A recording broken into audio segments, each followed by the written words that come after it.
ओम श्री साईराम। परमाराध्य परम प्रेममय परम करुणामय प्राण सखा भगवान चरण कमल रे कोटि कोटि प्रणति जणे आरंभ करिबा भगवान कर किछि संदेश।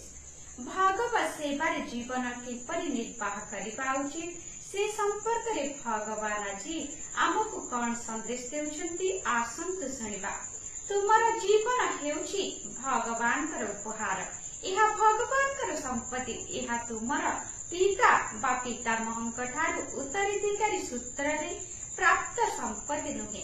मनुष्य एक ईश्वर दत्त संपत्ति को केवल ईश्वर को ही अर्पण करिबा उचित। भगवत सेवारे असमर्पित जीवन निरर्थक।